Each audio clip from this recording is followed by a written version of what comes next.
বিজেপিয়ে দখল কৰিব নেকি দিছপুৰ পশ্চিমবংগতো উৰিব নেকি গেৰুৱা পতাকা দুই ৰাজ্যৰ নিৰ্বাচনী ফলাফলক লৈ চিন্তিত বাংলাদেশ সংসদতো গুৰুত্বপূৰ্ণ বিতৰ্ক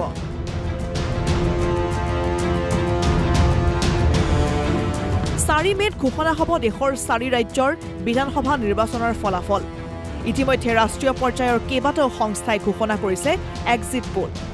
লক্ষণীয়ভাৱে এক্সিট পোল ঘোষণাৰ পিছতেই সমগ্ৰ দেশৰ লগতে তীব্ৰ জোকাৰণি উঠিছে চুবুৰীয়া দেশ বাংলাদেশতো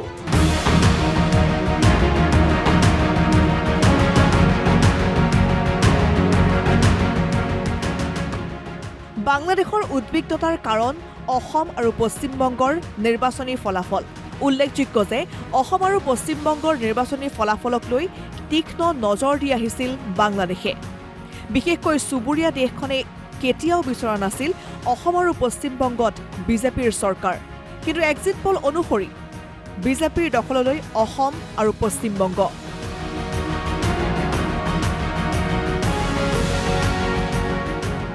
এক্সিট পোলত এই তথ্য ৰাজহুৱা হোৱাৰ পিছতেই শংকিত হৈ পৰিছে বাংলাদেশ আনকি বাংলাদেশ সংসদতো স্থান পালে দুই ৰাজ্যৰ আগন্তুক নিৰ্বাচনী ফলাফলে বাংলাদেশ সংসদত এই বিষয় উত্থাপন কৰে ৰংপুৰৰ সাংসদ আখতাৰ হুছেইনে আমরা এমন একটা রিজিয়নে আঞ্চলিক একটা অবস্থায় পৃথিবীর এমন একটা স্থানে আমাদের অবস্থান যেখানে আমরা অনেকগুলো বাস্তবতার সঙ্গে আমরা জড়িয়ে আছি এই বাংলাদেশে শরণার্থীদের ঢল নামানো হতে পারে সেই ধরনের চক্রান্ত আশেপাশে চলছে মাননীয় স্পিকার বিভিন্ন জায়গায় রোহিঙ্গারা অলরেডি চলে এসেছে আবার আমাদের প্রতিবেশী দেশ থেকে আবার যে মুসলমানদেরকে বের করে দিয়ে আমাদের দেশে শরণার্থী হিসেবে ঢল নামানো হবে না তার কোনো গ্যারান্টি নেই মাননীয় স্পিকার এই কারণে আমরা এই বাংলাদেশের যারা মানুষেরা আছি আমাদেরকে একতাবদ্ধ থাকতে হবে আমরা সেই ৭১-এ ২৪-এ প্রত্যেকটা সময় জাতিগতভাবে আমরা যেমন একত্রিত হতে পেরেছিলাম তেমনি ভাবে এই বাংলাদেশের স্বাধীনতা সার্বভৌমত্বের উপরে বাংলাদেশের জনগণের উপরে যদি কোনো ধরনের পরাধীনতা চাপিয়ে দেওয়ার চেষ্টা করা হয় সেই সময়টা তো আমাদেরকে ঐক্যবদ্ধ থেকে বাংলাদেশের জন্য কাজ করতে হবে মাননীয় স্পিকার পিছে কিয় অসম পশ্চিমবংগৰ নিৰ্বাচনক লৈ উদ্বেগ প্ৰকাশ কৰিছে বাংলাদেশে তাৰো কাৰণ নোহোৱা নহয় ভাৰতলৈ বাংলাদেশৰ পৰা অবাধ গতিত অনুপ্ৰৱেশ ঘটি থকাৰ পিছতো পূৰ্বৰ কংগ্ৰেছ চৰকাৰে কোনো পদক্ষেপ গ্ৰহণ কৰা নাছিল কিন্তু ৰাজ্যত বিজেপি চৰকাৰ গঠন হোৱাৰ পিছতেই অসমলৈ প্ৰায়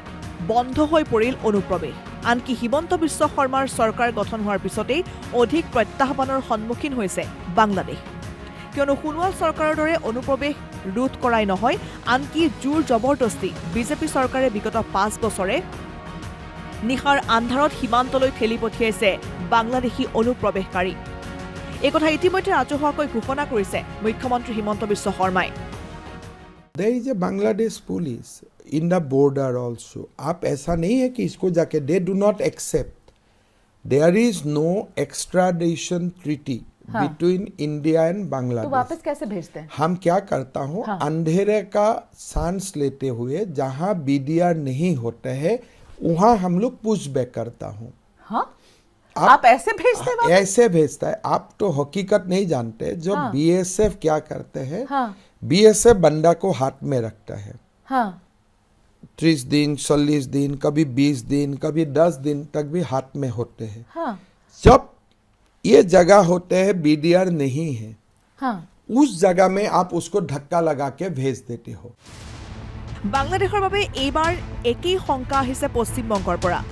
ইমান দিনে ভোট বেংক হেৰুৱাৰ ভয়ত বাংলাদেশী অনুপ্ৰৱেশকাৰীৰ কোনো পদক্ষেপ লোৱা নাছিল মমতা বেনাৰ্জীৰ চৰকাৰে কিন্তু পশ্চিমবংগত বিজেপি চৰকাৰ আহিলে অসমৰ দৰে পশ্চিমবংগৰ পৰাও তীব্ৰ প্ৰত্যাহ্বানৰ সন্মুখীন হ'ব বাংলাদেশ কিয়নো পশ্চিমবংগৰ নিৰ্বাচনৰ বিজেপিৰ মূল ইস্যু বাংলাদেশী অনুপ্ৰৱেশ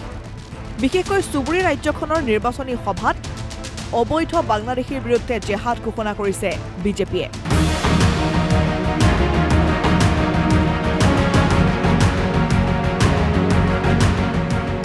বিশেষকৈ মোদী অমিত শ্বাহ আৰু হিমন্ত বিশ্ব শৰ্মাই মুকলিভাৱে এই কথা ঘোষণা কৰাৰ পিছতেই শংকিত হৈ পৰিছে বাংলাদেশ শেহতীয়াভাৱে এক্সিট পোলত প্ৰকাশ পোৱা তথ্যই অধিক উদ্বিগ্ন কৰি তুলিছে বাংলাদেশক কিয়নো চুবুৰীয়া দেশখনে ভালদৰে বুজিছে যে দুই ৰাজ্যত বিজেপি চৰকাৰ হোৱা মানে বাংলাদেশৰ বাবে তীব্ৰ প্ৰত্যাহ্বান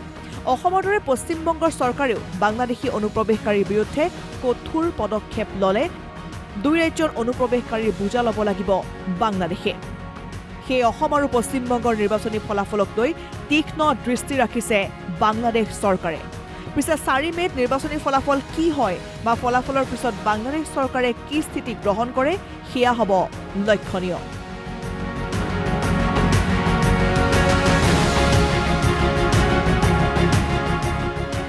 ৰমেন কলিতাৰ ৰিপৰ্ট অসম লাইভ 24